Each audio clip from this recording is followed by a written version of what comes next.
Hello दोस्तों, कैसे हैं आप सभी। स्वागत है आप सभी का यथार्थ हिंदी एजुकेशनल क्लासेस पर।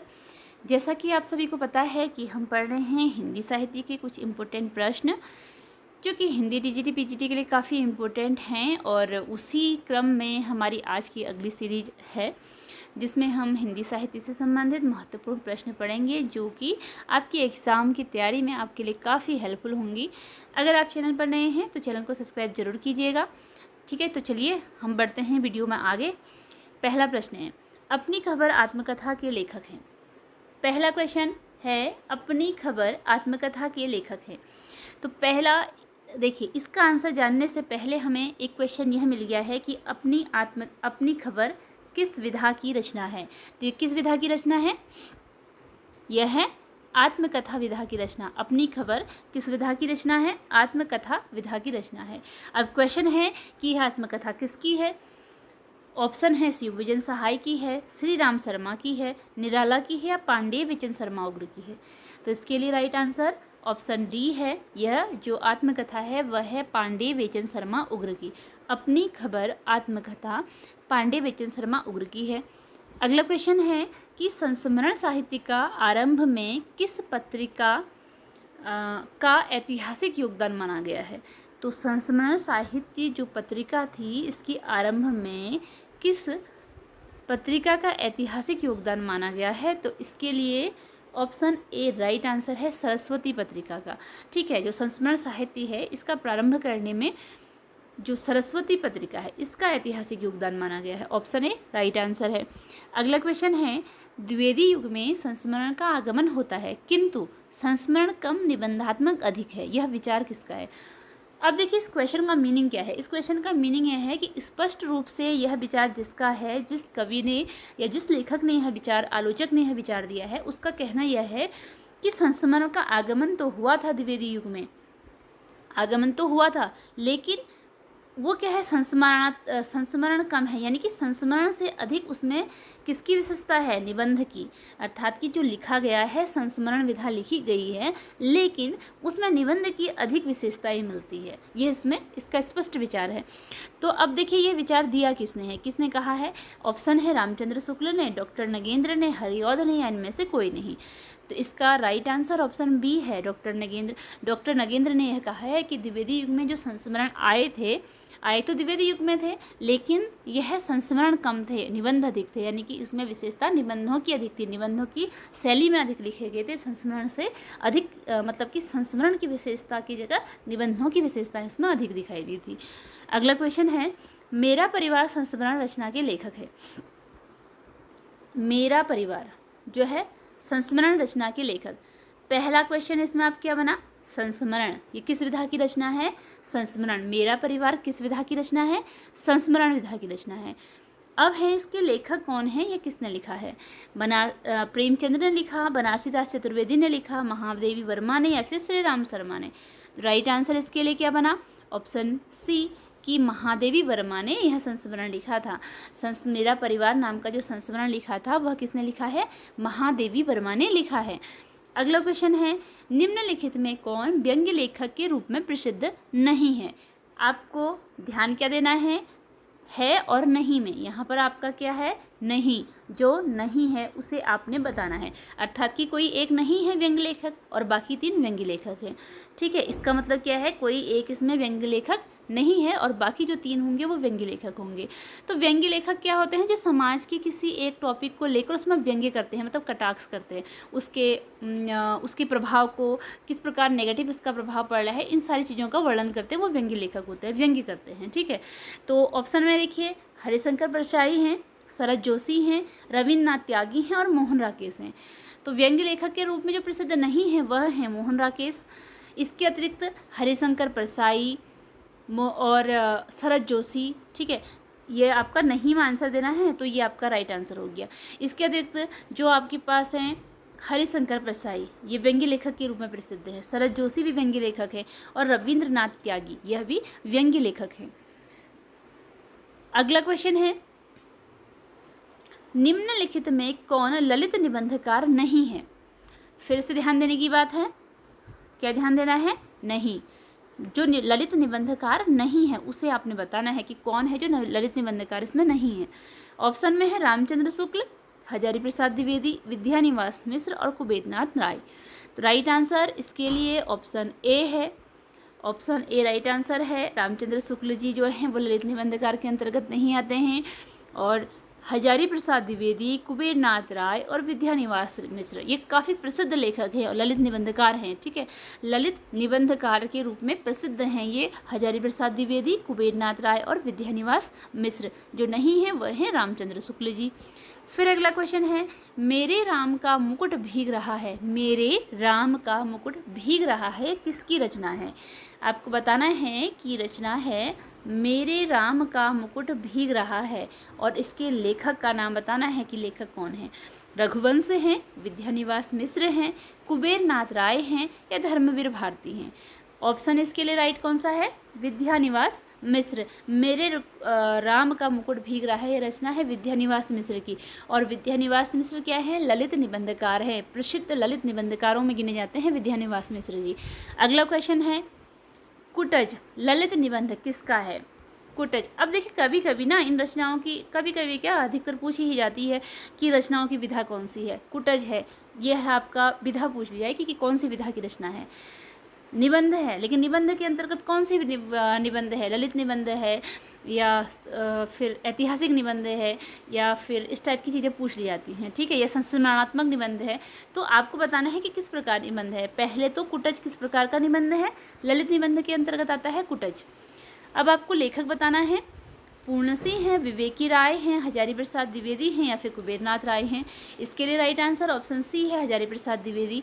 तो हजारी प्रसाद द्विवेदी यह भी ललित निबंधकार के अंतर्गत आते हैं। ठीक है, ललित निबंधकार के अंतर्गत आते हैं हजारी प्रसाद द्विवेदी, विद्यानिवास मिश्र, कुबेरनाथ राय, दो अभी हमने जो पढ़े थे। ठीक, अगला क्वेश्चन, मोहन राकेश का प्रसिद्ध यात्रा वृत्त है। मोहन राकेश प्रसिद्ध लेखक हैं ये, तो इनके यात्रा वृत्त का नाम बताना है। एक क्वेश्चन आपका देखिए यहाँ पर फिर तैयार हो गया। आप जिस रचना का नाम बताओगे वह किस विधा की रचना होगी? यात्रा वृत्त विधा की रचना होगी। ये चीज़ें आपको माइंड में फिट करनी है कि कौन सी रचना किस विधा की है, क्योंकि इस चीज़ को बिल्कुल भी नेगलेक्ट नहीं करना है कि ये नहीं आएगा। ऐसा नहीं होगा कि नहीं आएगा, ये आएगा और ज़रूर आएगा। विधाएँ पूछी जाती हैं कि कौन सी विधा है। ठीक है, तो देखिए अब यात्रा वृत्त बताना है आपको मोहन राकेश का कौन सा है। राइट आंसर ऑप्शन डी है, आखिरी चट्टान तक। जो आखिरी चट्टान तक रचना है मोहन राकेश की, यह क्या है?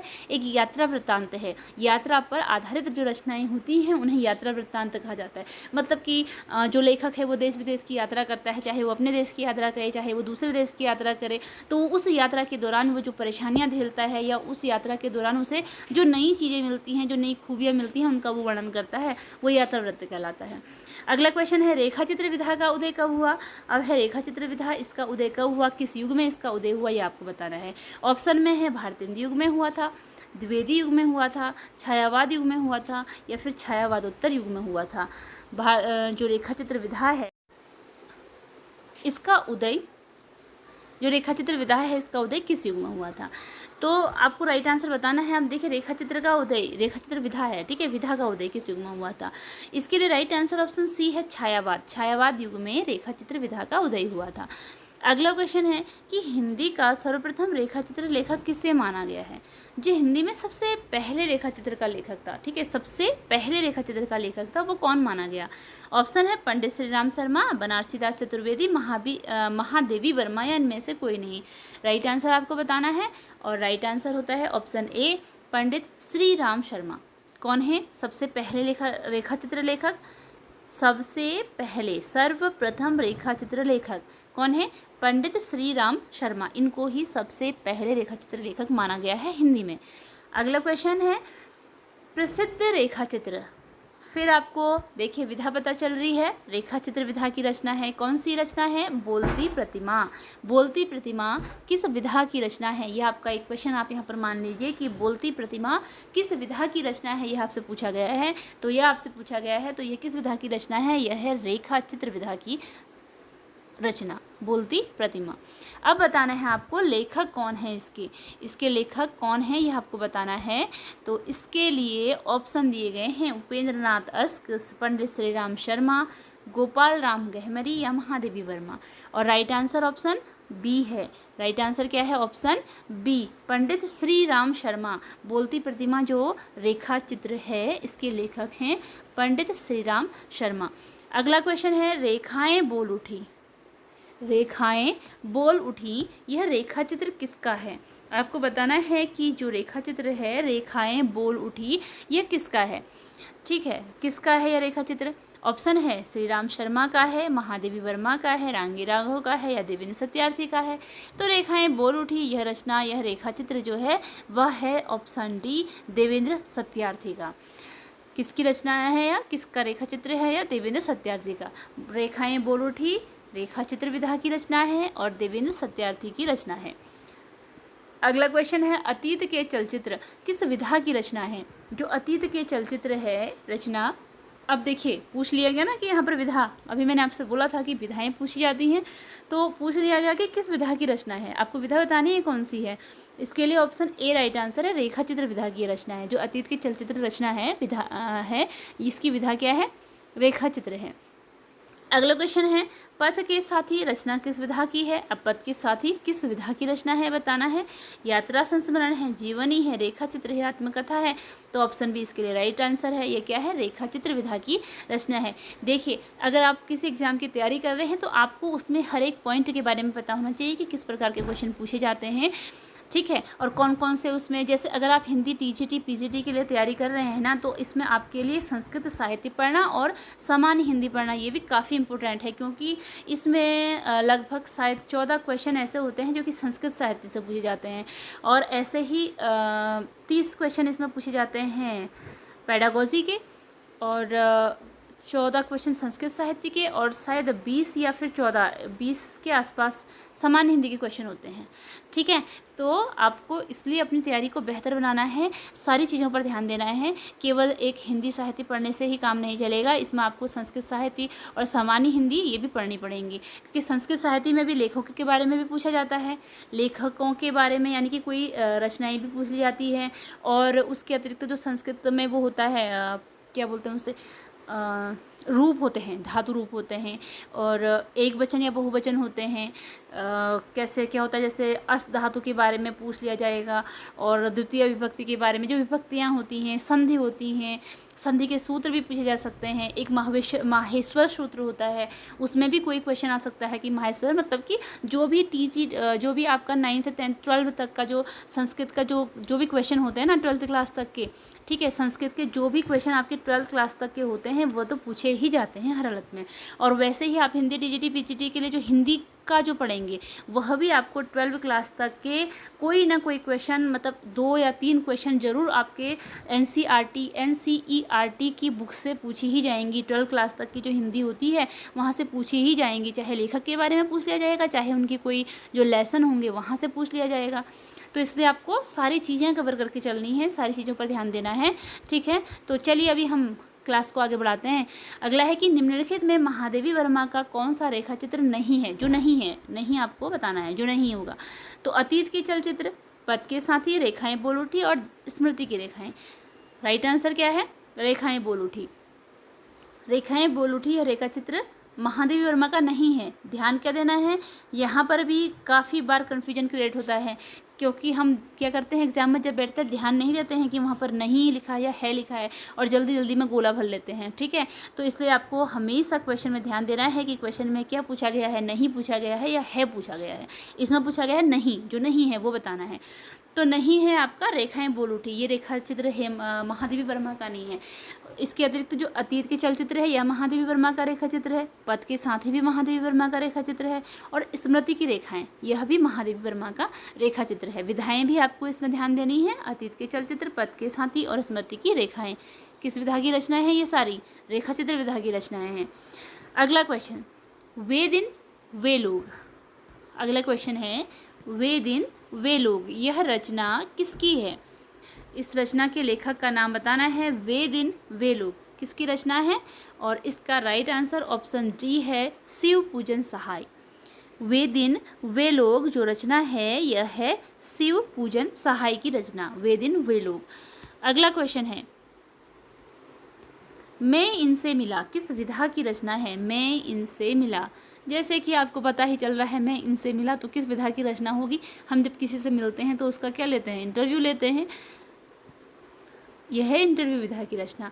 मैं इनसे मिला, यह विधा क्या है? इंटरव्यू विधा की रचना है।